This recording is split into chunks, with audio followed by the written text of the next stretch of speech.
자, 우리가 수학 문제를 풀고 나서 실수라고 말하는 순간 정말 많잖아. 맞아.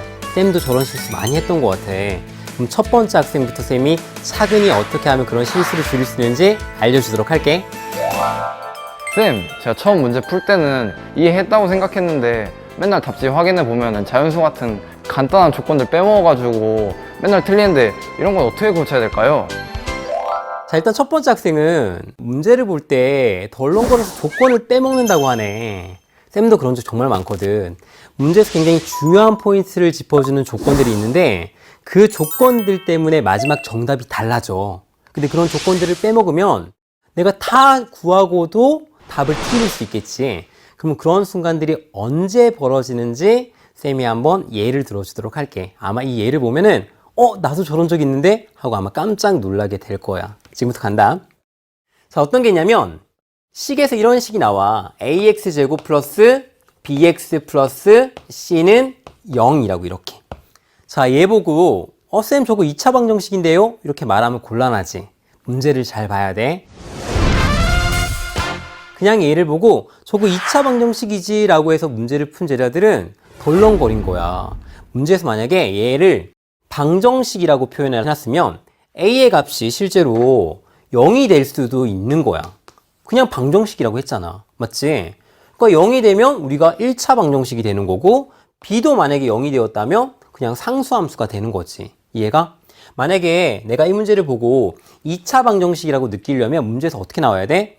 반드시 2차 방정식이라고 주어지고 그때는 a의 값이 절대 0이 되면 안 되겠지. 그래서 우리가 문제를 보자마자 이렇게 크게 표시를 하고 들어가야지 맨 마지막에 a, b, c를 구하는 그런 문제일 수도 있잖아. 그때 a의 값이 0이 아니다라는 조건을 써서 우리가 답을 정확하게 찾아낼 수 있는 거야. 이해가지? 그래서 내가 문제를 봤을 때 어떠한 방정식인지 잘 보고 문제풀이에 들어가야 되는 거지. 자, 그리고 또 하나 포인트 알려줄게. 가장 많이 실수하는 포인트야. 자, 우리가 fx분의 gx라고 이렇게 나와 있는 분수식 많이 볼 거야. 문제에서 진짜. 근데 우리가 초등학교 때부터 많이 배웠잖아. 자, 분수로 적으면 분모가 0이 되면 돼, 안 돼? 안 되지. 분모가 0이 되면 절대 안 돼. 그래서 우리가 식으로 적혀 있더라도 여기 분모에 해당되는 fx라는 식이 절대 0이 되어서는 안 되는 거야. 자, 그럼 얘가 방정식이었다면 풀고 나면 얘를 0으로 만들어주는 x들은 답이 될까 안 될까? 안 되겠지. 얘를 문제를 다 풀고 난 다음에 제일 마지막에 찾으려고 하잖아? 그럼 못 찾아. 그리고 얘를 빠뜨려 먹고 꼭 답을 적는다? 그러면 그 정답이 진짜 있어. 그래서 틀려. 그래서 우리가 문제를 풀기 전에 반드시 처음에 이 조건을 진짜 대문짝만하게 문제에 써놓고 들어가야지만 마지막에 이 조건을 딱 만족시키는, 그러니까 얘를 0으로 만들어주는 아이들을 빼주고 답을 찾을 수 있게 되는 거야. 알겠지? 그래서 내가 이런 데 실수를 하면은 그런 것들을 평상시에 문제를 풀 때 잘 보고 바로 적어 놓는 습관을 들이는 게 좋아.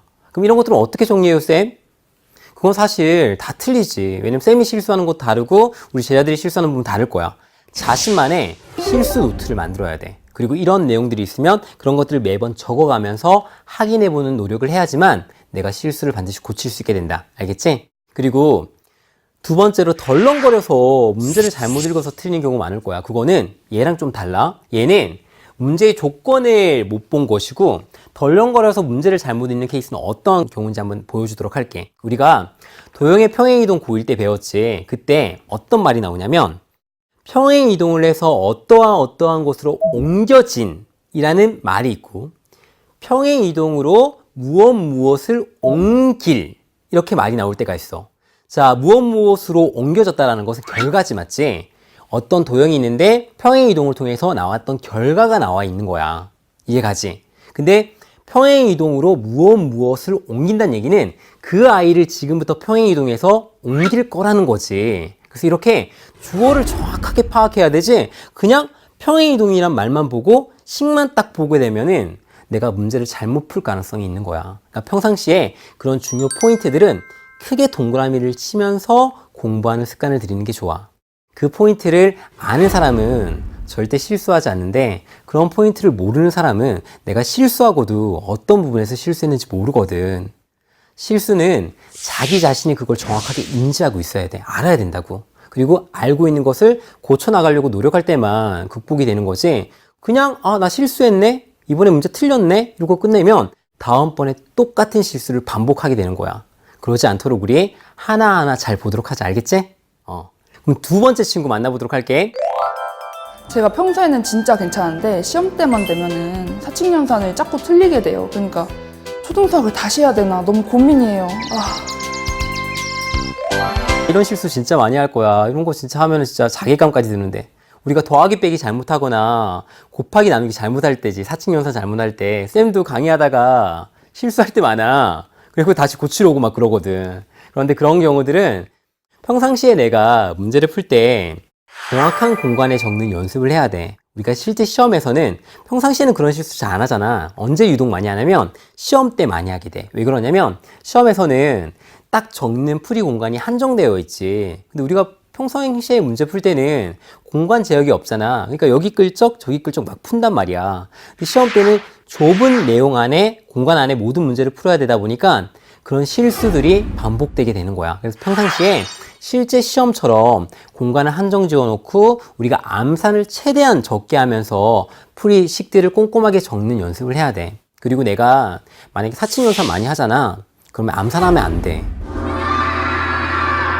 알겠지? 내가 그런 실수를 많이 하는지 알고 있으면서도 계속 암산을 통해서 반복한다는 뜻은 그걸 고칠 마음이 없다는 뜻이지.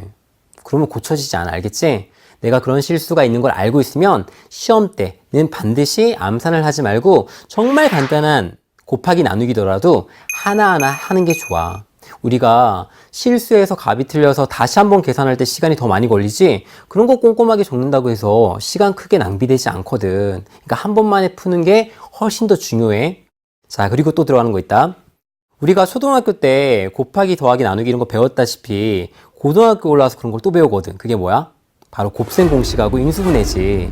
고등학교 때는 그걸 얼마나 빠르고 정확하게 하냐에 따라서 문제를 잘 풀고 못 풀고가 결정될 때가 많아. 그래서 고1 내용에서 내가 곱셈 공식이나 인수분해가 안 되어 있으면 그 부분을 단순하게 결과를 외우려고 하지 말고 하나하나 전개해 가면서 그 원리를 정확하게 아는 것이 중요해. 우리가 원리를 알고 식을 전개하는 것과 그렇지 않은 건 정말 큰 차이가 나거든. 그래서 내가 혹시 그런 실수를 많이 하는 친구들은 그 부분을 꼼꼼하게 다시 한 번 더 확인하고 그리고 시험 문제 들어가기 전에 크게 한번 적어놓자. 내가 식전개할 때 부호 조심하고 그다음에 사칙연산할 때 절대 암산하지 말아야지. 쌤은 그렇게 하거든. 쌤은 수학 문제 풀거나 시험 보았을 때 그렇게 꼭 먼저 적고 시작했어. 내가 그렇게 적고 안 적고가 그 시험을 준비하는 자세를 다르게 만들어주거든. 작은 차이가 정말 큰 차이를 만들게 돼. 그러니까 우리가 작은 차이를 조금씩 줄여나갈 때 점수도 있잖아. 쑥쑥 올라간다. 그리고 우리가 이런 작은 차이들 정확하게 알고 고쳐 나가보도록 하자. 그러면 실수하지 않고 정말 자신의 실력을 100%, 200% 발휘해서 좋은 결과 만들어낼 수 있을 거야. 자, 선생님은 다른 학습법 큐에서 또 만나도록 할게. 안녕.